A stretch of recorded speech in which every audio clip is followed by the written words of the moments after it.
ভয়ঙ্কর দাবানল এখনও জ্বলছে, বাতাসে আগুন নেভাতে হিমশিম খাচ্ছে ফায়ার সার্ভিস সদস্যরা।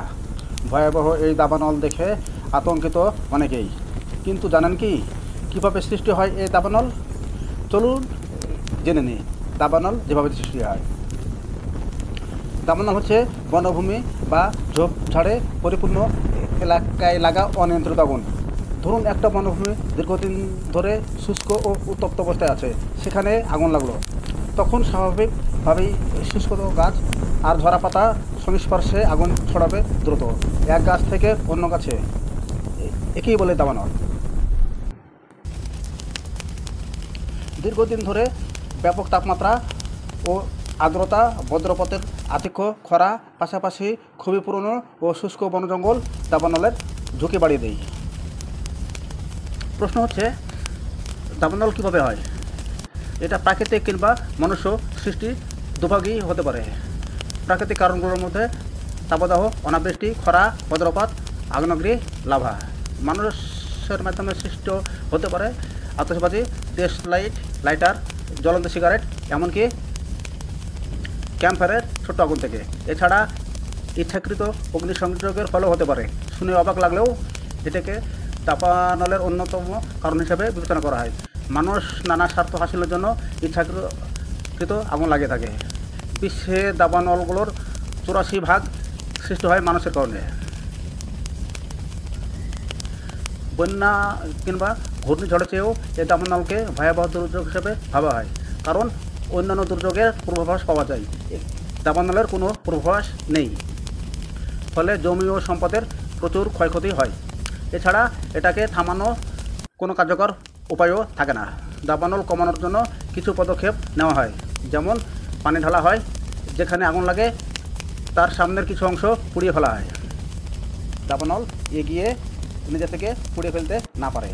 অগ্নি নির্বাপক রাসায়নিক পদার্থ নিক্ষেপ করা হয়। কিন্তু এত কিছুর পরেও কি দাবানলের গতি কমানো যায়? থামানো কি যায়?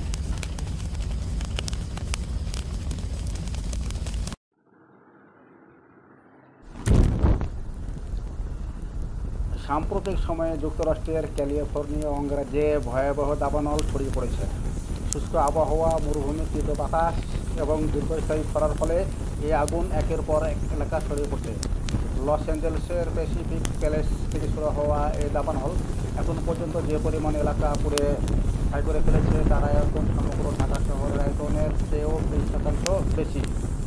বিশাল এই বিপর্যয় একটি প্রাকৃতিক দুর্যোগ হিসেবে দেখা হলেও এর পিছনে মানবসৃষ্ট কারণও থাকতে পারে বলে ধারণা করা হচ্ছে। দাবানল আসলে কি?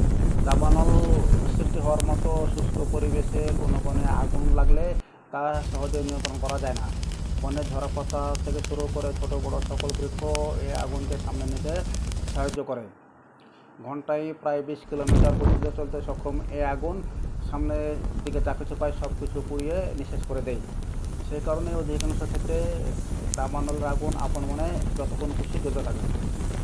তবে অধিকাংশ সেই সময়ই এই আগুনের সূত্রপাত হয় মানব সৃষ্ট কারণে। ইউএস ফরেস্ট সার্ভে তথ্য মতে আমেরিকার প্রায় 85% দাবানল মানুষের কারণে হয়ে থাকে। অযত্নে ফেলে রাখা ক্যাম্প ফায়ারের আগুন বা সিগারেটের আগুনের মতো মানুষের অসতর্ক আগুন থেকে সবচেয়ে বেশি দাবানল সৃষ্টি হয়। কোনো গবেষক বলেন মাত্র 1% দাবানল প্রাকৃতিক আগুন থেকে তৈরি হয়। এগুলোর মধ্যে বজ্রপাত এবং আগ্নেয়গিরির আগুনই সবচেয়ে বেশি উল্লেখযোগ্য। সমগ্র আমেরিকার বনাঞ্চলে বিভিন্ন উপায়ে বছরে প্রায় 1 লক্ষ বার আগুন লাগে। এর ফলে প্রতি বছর প্রায় 1 লক্ষ হেক্টর জমি পুড়ে যায়।